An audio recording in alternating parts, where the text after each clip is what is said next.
और next reaction जो carboxylic acid का है दैट इज हेल-वुलार्ड-जेलेंस्की रिएक्शन, जिसे HBZ रिएक्शन बोलेंगे।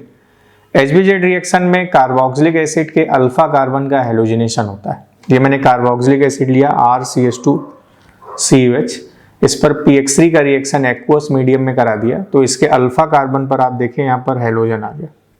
सो halogenation of alpha carbon of carboxylic acid that is known as HBZ reaction या Hell Volhard Zelinsky reaction. अब ये रिएक्शन कैसे होता है उसको डिस्कस करते हैं, mechanism of the reaction. Now mechanism, carboxylic acid को जब हम PX3 से या PX5 से रिएक्शन कराते हैं तो उसका OHX से रिप्लेस हो जाता है। तो पहले स्टेप में तो ये हो गया कि दिस इज RCH2COOH,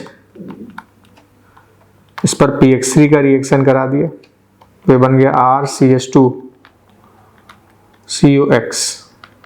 इस तरीके से PX3 वाटर के साथ एक्वस मीडियम बनाता है और एक्वस मीडियम में ये कीटो कंपाउंड इनॉल में कन्वर्ट हो जाएगा ऐसे, ये ऐसे बन गया। Now this is RCH double bond COH NX। PX3 का जो इस रिएक्शन में सोर्स होता है वो फास्फोरस प्लस X2 होता है।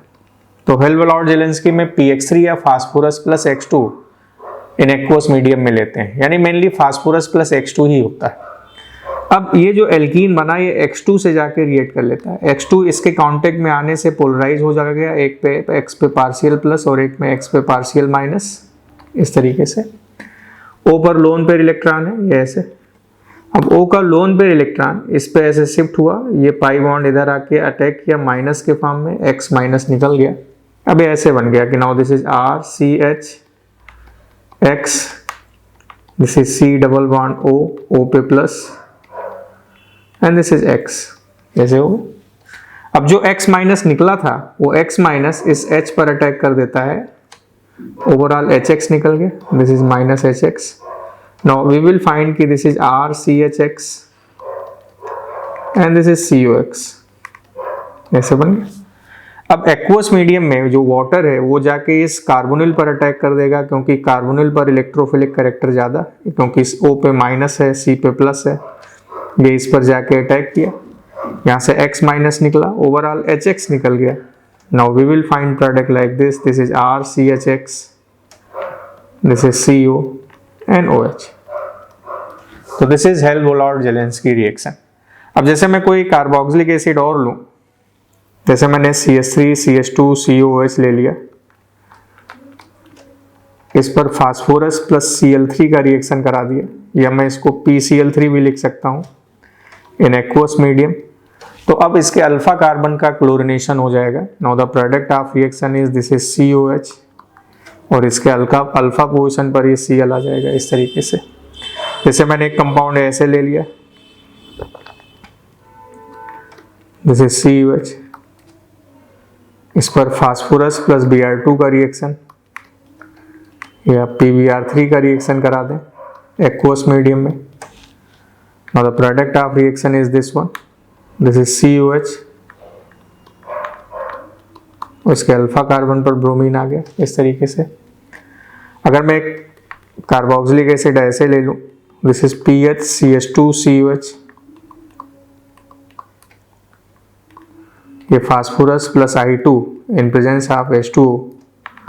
Now the product of reaction is this one, this is CHI and this is COH, this is the product of the reaction। तो इस तरह से रिएक्शन हो जाता है। तो that is known as Hell Volhard Zelinsky reaction. अब जैसे कंपाउंड हमने ऐसे लिया, दिस इज COH, इस पर फास्फोरस प्लस Br2 का रिएक्शन एक्वस मीडियम में कराया, तो अल्फा कार्बन पर ब्रोमिनेशन हुआ, यहाँ Br आ गया। अब ये जो कंपाउंड बना, इस पर अगर मैं KCN का रिएक्शन करा दूं, KCN में K प्लस और Cn माइनस, तो अब Br की जगह Cn आ जाएगा। नाउ दिस इज Cn, ऐसे आ गया। अब इसकी हाइड्रोलिसिस करा दें H प्लस H2O के प्रेजेंस में, तो Cn की हाइड्रोलिसिस कराने पर वो COH में बदल जाता है। Again this is COH।